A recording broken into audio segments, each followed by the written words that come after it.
you need to ask yourself whether all of this is just hot air or whether it's got consequences. The amount of shareholders' agreements I've seen that don't have default provisions is scary. I don't know whether people have seen the same thing, but they've got all these 50 pages of stuff about what we're going to do, but nothing about consequences, nothing about default. What happens when someone doesn't follow the agreement?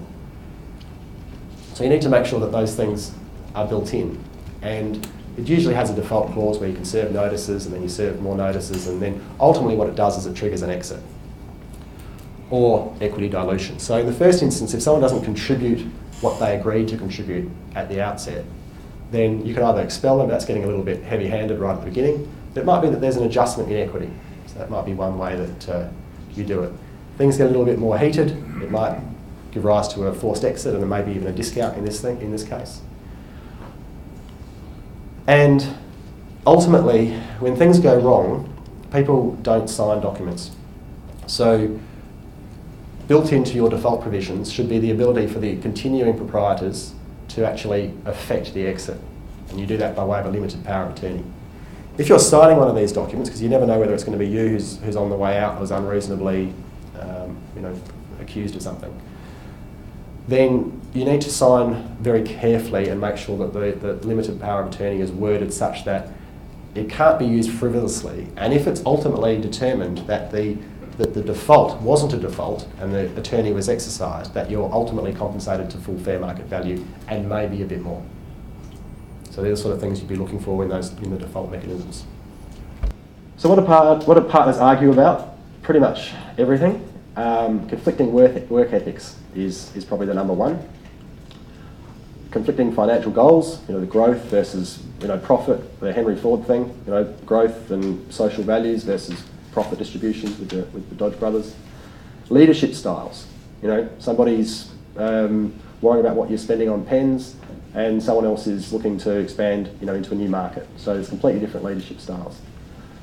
Growth aspirations, so we've talked about that. Overlapping roles in the business. So this sort of goes with the conflicting work ethics and the overlapping roles. So if you're too similar and you're too fixated about, let's say, a CRM system, somebody's doing the IT, you've got to get this CRM system.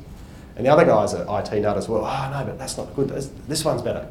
And you're sitting there literally talking about CRM system, whose favourite system are you going to use? It's ridiculous. Really, it needs to be allocated and someone just makes a decision about it. Or brings it to the board forum, makes a management decision, then brings it to the board forum and the board signs off on it. Or says, no, go back and do some more work. So you're using those control forums, those decision forums to avoid these disputes. Not pinpointing roles, that's a similar thing. Failing to discuss long-term goals. So this is this thing about, the first question I ask people, how long is this enterprise going to go for? And they just look at you blankly. Oh, forever. No, they don't go forever. So until we've achieved this objective, then we're going to reset, we're going to adjust. And this is going to be a deliberate time when we talk about that. So break the enterprise down, break your goals down into chunks. And then obviously these things are all the opposite of what I've just been talking about. So that's how you avoid the disputes. But obvious one is not having those decisions made in the right forums. So if you do have a dispute, you can resolve it by a number of ways. Negotiation is usually the start, maybe mediation where you get it. So negotiations, you sit over the table with each other. Mediation, you sit there and someone is facilitating the discussion. Arbitration is when it's almost a court type process and you're pushing the decision off and really you're outsourcing the decision to a third party in a lot of respects. Ultimately the court, which you want to avoid at all costs, literally. But I think that the main thing, I always do include dispute resolution provisions in the documentation around common business enterprises. But if I was really asked what was the reason I did that, I do it so that people have a formal way of signalling when something's going wrong. So is so-and-so just in a bad mood, or have we really got an issue here? And so you look to the agreement and you say, I've got to serve a notice and it's got to say, this is the issue and this is when I propose to talk about it, this is who I'm going to be bringing along. So you've invoked a formal process. And the other guy's going to go, oh, okay, all right. that, yep, this is serious.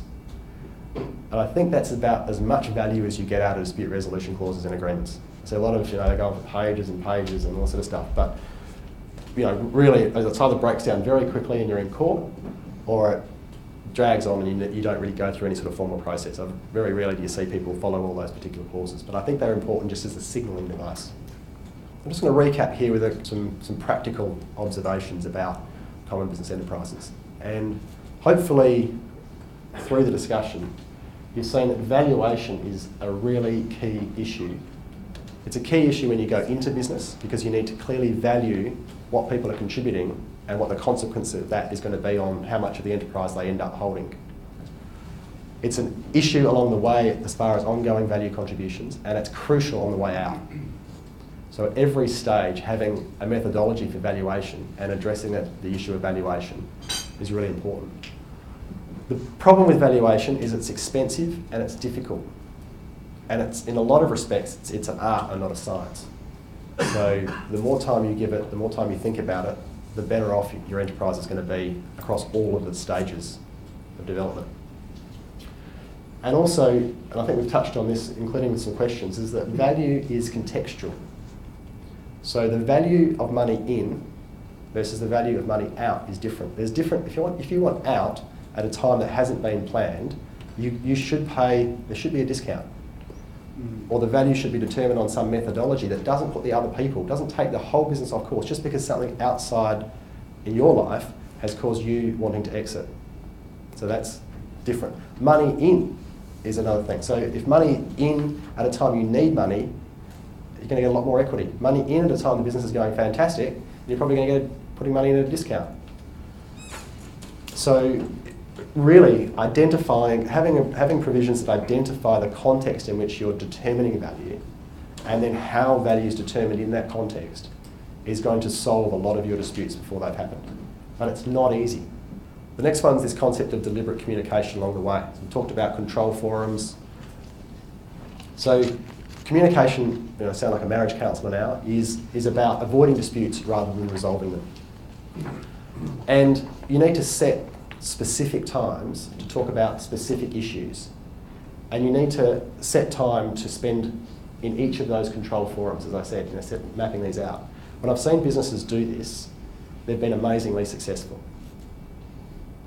It's a real performance enhancer to actually deliberately have them, almost wearing those hats at those times and not talking about any issues that aren't allowed to be talked about in that forum. This makes better decisions, more clear decisions. And the other thing I recommend, and this came up last week with these three chaps, they said, we don't need anybody involved, we're all experienced business people. But the value of a facilitator is enormous. Because you've got somebody to, whether it's an independent chairman of a medium or large business, or an informal facilitator in a small two-person partnership, having somebody to actually say, okay, this is a time when we talk as owners, and you agreed at the outset that every time we had one of these meetings, which is twice a year, each of you has to raise 3 things that are annoying you. Only 3. Well, at least. I've got a question here. Yeah. In relation to this facilitator situation, it appears to me that a facilitator, most facilitators go for a win-win situation. Yep. And that's not necessarily correct or good. Yeah, yeah. And that's why I have doubts about the facilitator situation. Okay, yep. So the point there is a facilitator really riding gunshot over the fundamental rights and obligations, and also what's necessarily the best thing for the organisation, which might not be breaching it, bringing together a compromise. It may be enforcing the rights of one party, or actually getting both parties to see the bigger picture. So I think that is right, and this really comes down to the choice of facilitator. Also comes down to the mandate of the facilitator. So the ability of the facilitator and the mandate of the facilitator is very important. But I think this is sort of this concept of requiring you to come up with 3 things that are annoying you means that you go to a meeting and you go, I hope this is a good meeting. I hope nothing's raised that's going to cause any sort of conflict or issues. This is annoying me, but I'm just not going to bring it up because it's probably not that important, and I don't want to be seen as always whinging. That's even in large businesses, people go through that. Whereas if you know that you actually have to come up with something that's annoying you, even if it's petty, it's going to force that sort of outpouring. And then the role of the facilitator also is as an independent person that you can go to prior to the meeting and say, these are the 3 things I want raised. They're annoying me, or they're opportunities, or whatever. And the facilitator can then raise those issues in a neutral, non-aggressive, observational type context.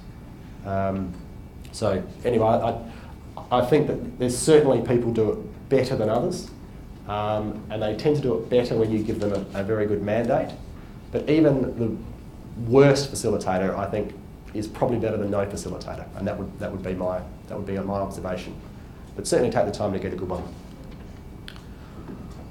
And I think this is really important, certainly from my own observations, is that you always need an exit available on some basis. If the doors are shut, you get claustrophobia.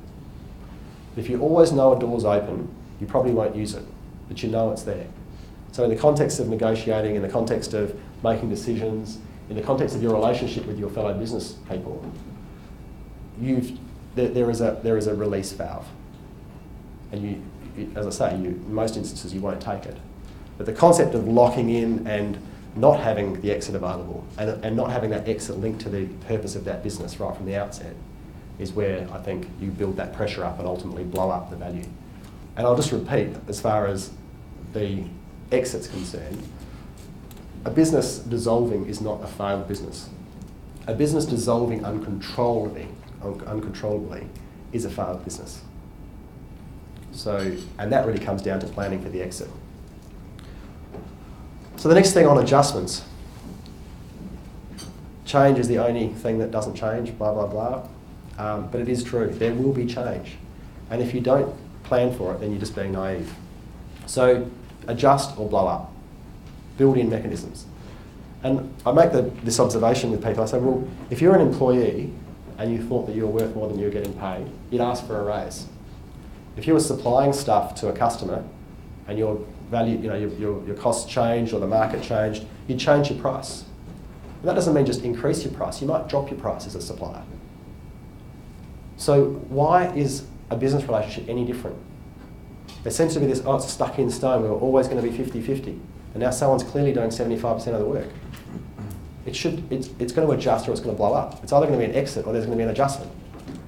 So as advisors or as participants, knowing that change is going to happen and knowing that the outcome of that change is going to be to destroy the business partnership unless there's adjustment, why don't we build in adjustment and accept adjustment? The problem with that is that people tend to, without sort of the third-party facilitation, tend to fixate on their own position at the expense of the entire business. And it's not until there's a full-on blow-up that the concept of looking back and going, oh, well, we could have just adjusted it. Well, why didn't you? And why didn't the people who are setting you up in that structure provide for that adjustment? So not to labour it, all good things do come to an end. And once again, if it's planned for, it's not a failure. And I use these pictures to demonstrate that. So the guy on the left is Larry Page. He's gone back as the CEO of Google, and apparently he's doing a good job from all accounts. The guy on the right is Sergey Brin, and he's now a special projects guy. And so I always ask, who's having more fun in these pictures? You've got down here Steve Jobs, the late Steve Jobs, and Steve Wozniak, who once again looks like he's having a lot more fun. So these are partnerships that have adjusted. When Larry Page and Sergey Brin started Google, both of them worked pretty hard with a common purpose to change the world.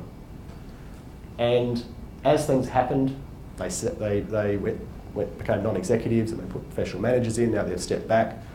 And one of them is running the enterprise, and one of them, to be honest, is just having really good fun with his money.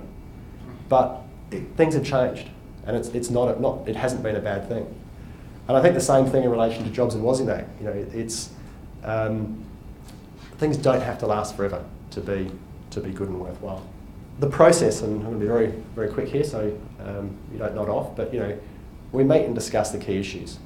We've got a 9-page checklist that goes through all these issues and make sure that you've at least thought about them, addressed them. We can give you potential solutions to those issues, but you need to actually go through what they are.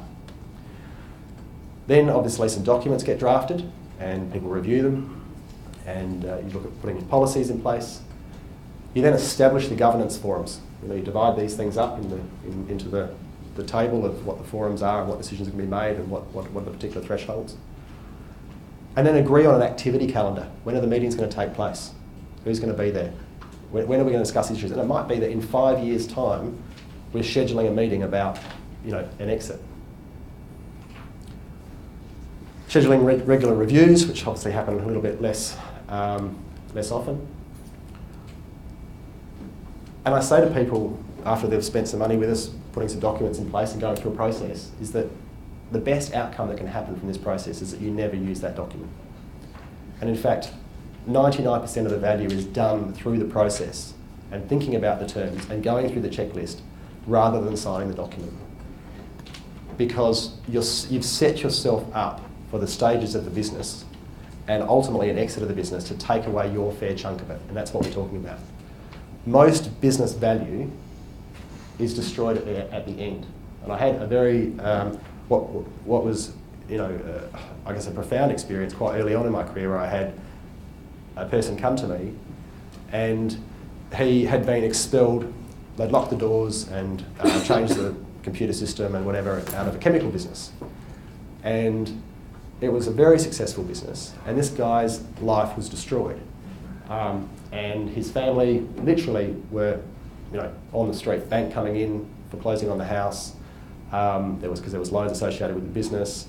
He was off doing security work. This was at the time that there was, the towers were blown up early 2000s, and he had a part-time job driving around the reservoirs in South Australia looking for people who were going to put stuff in the reservoir to poison us all, to make ends meet while we went into battle to get 1/3 of his business, which was a successful chemical business, distribution business.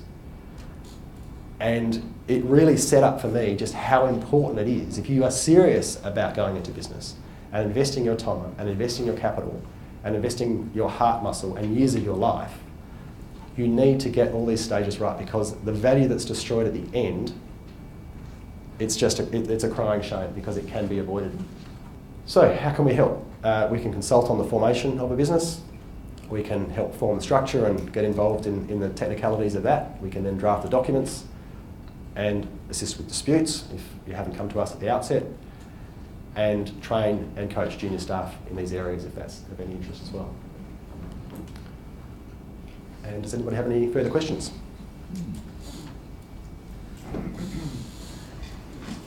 Just come to conclusions. I was just having a look at your pricing guide, and how does that fit into your pricing guide in terms of what you talked about? What would be obviously not holding you to the price, and what's the likely ballpark? So the way we work is the price guide's really around documents and the process to get those documents in place. And from a very simple compliance type partnership structure, I think it's about $1,000 or something, right up to a tailored agreement where you can really spend what you want to spend. But the mid-level process is around a sort of a $3 or $4 grand process, where we'd go through a discussion. There'd be, actually probably, depending on if you want to put the associated documents in place, like the employment agreements and the loan agreements and the IP agreements, then obviously that starts to add up a little bit more. But fundamentally, sitting with you for 2 meetings, so a meeting to go through the initial checklist, then we usually give you the checklist for you to then have a discussion around a bottle of red with your business partners and go through the issues that we've raised and sign off on a few things. Then you'd come back to us with your responses on those more sort of difficult issues. We would then produce a draft of the documents which we would send to you. You would then review those documents, and then we'd have another meeting to discuss the issues that aren't so clear. So usually it's 2 to 3 meetings, and then the document would be put in place. So I think the takeaway from that is it's actually not rocket science. It's not a 10, 15, 20 grand process. It might be for a business consultant who's going to sit there with you meeting after meeting and work through all those issues. But from my perspective and the way we price and the way we work with people is that you can get a lot of the value. You can get 70%, 80% of the value with a simple 2 or 3 meeting process, certainly from a legal perspective. We don't purport to be, ongoing business consultants in that respect. But you can get most of the value for a reasonable price. And that's why I think it's crazy that everybody doesn't do it, you know. So, you know, I think the meeting and the meetings and the documents that we proposed for these people last week was about $5,000. You know, so they wanted a couple of other little things in there as well. But so that gives you an indication. I mean, certainly you can spend a lot more, but that's usually enough to get most of the value. Yep. Just one quick question. Do you have any aversion to, say, the accountant or other professionals sitting in on those meetings with clients, if we were to bring clients to you in that regard? Because obviously we have to leave documents. Yeah. And just, I mean, I guess bring a different perspective to our clients. Or we maybe do that outside of the clients up here. No, I mean, I don't think... I think we did have a meeting 2 weeks ago with 2 business people without their accountant, but I think that's probably the first time that's happened in 10 years. The more advisors, so the more people the more trusted advisors that are around the table are involved in this process as an ongoing basis is really important. There's also a lot of things that we don't do in the context of valuation, context of the ongoing consultancy, we do some sort of independent sort of facilitation stuff, but that's usually rare versus so the accountants, financial advisors, business consultants are the people who drive it. We have an appreciation for those issues, and I've in previous life done some work around valuations of businesses, that sort of stuff. So I have a view on a lot of these issues, but we're deliberately lawyers, and that's what we do. We just like to do that. We do it as well as we can, and then work with other people to put those things in place. So short answer is that would be our preferred way of doing it. Thank you everybody for attending this morning. I hope you enjoyed the format.